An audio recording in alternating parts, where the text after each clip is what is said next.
जुड़ चुके हैं, जो जुड़ने वाले हैं इस कार्यक्रम में।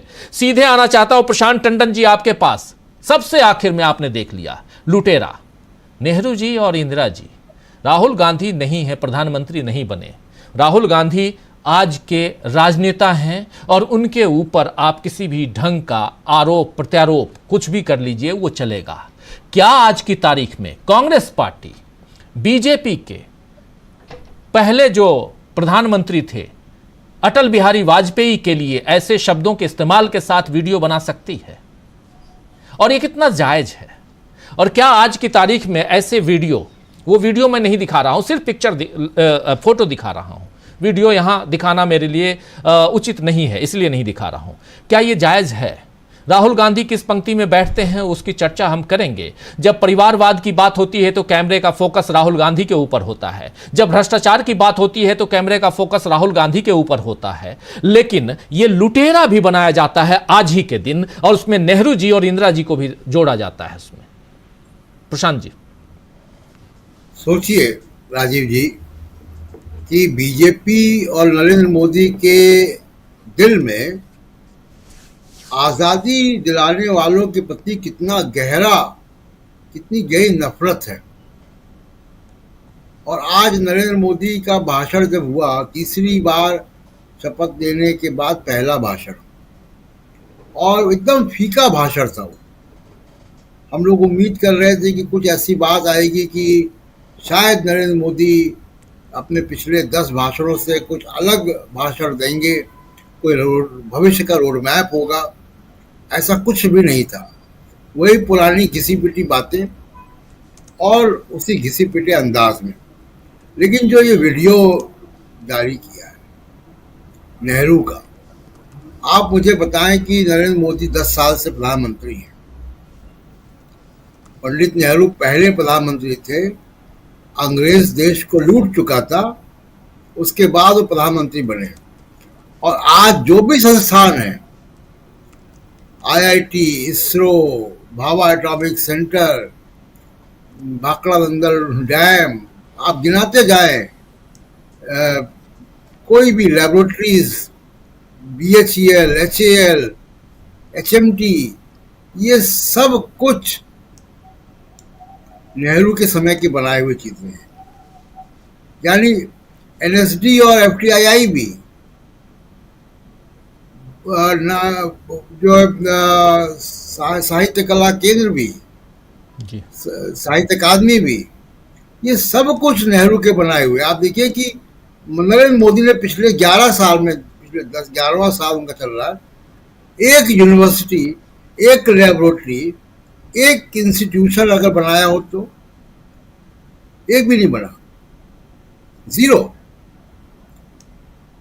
तो आप अपनी खींच और अपनी खिसियाहट निकालते हैं इस तरीके से। नेहरू, आप तीसरी बार शपथ लेकर नेहरू बन जाएंगे। नेहरू की पूरी दुनिया में साख थी। नेहरू विद्वान थे, किताबें लिखी हैं, वो किताब आज भी लोग पढ़ते हैं। हम लोगों ने अपने खास जीवन में पढ़ी वो किताबें। मोदी साहब ने नहीं पढ़ी होंगी, मुझे यकीन नहीं होता कि पढ़ी होंगी। किताबें पढ़ी होती तो ऐसा व्यक्तित्व न बनता उनका जैसा है। तो दूसरा, आपने राहुल गांधी को 5वीं सीट में बैठा दिया। देखिए, मिनिस्ट्री ऑफ डिफेंस का वो प्रोग्राम होता है लाल किले पे, 26 जनवरी और 15 अगस्त के कार्यक्रम मिनिस्ट्री ऑफ डिफेंस ऑर्गेनाइज करता है। मिनिस्ट्री ऑफ डिफेंस और ब्यूरोक्रेसी को राहुल गांधी का प्रोटोकॉल पता है। राहुल गांधी का लीडर, नेता प्रतिपक्ष का पता है उसको कहाँ बैठाना चाहिए। वो अधिकारी गड़बड़ नहीं करते हैं, ये ऊपर से आया होगा उनके ऊपर आदेश कहाँ बैठाना है। ये छोटी राजनीति जो है, ये ओछापन अभी इन्हीं के कार्यकाल में देखने को मिल रहा है। जरा याद कीजिए राजीव जी कि जब मनमोहन सिंह प्रधानमंत्री थे तो सामने की सीट पे आडवाणी, मुरली मनोहर जोशी, सुषमा स्वराज बैठे हुए दिखाई देते थे। जब वाजपेयी जी प्रधानमंत्री थे तो आगे की सीट पर सोनिया गांधी बैठी हुई दिखाई देती थी, सबसे आगे की सीट पर। तो ये तो हम देख चुके हैं ना लाल किले पे। तो नेता प्रतिपक्ष को की सीट कहाँ आई अधिकारी जानते हैं। ये तो मामला अभी आगे खुलेगा कि कहां से आदेश आया, किसने किया, लेकिन उसका असर क्या हो रहा है। पूरे दुनिया में खराब मैसेज गया। वहां पे तमाम विदेशी राजनयिक होते हैं, डिप्लोमेट्स होते हैं।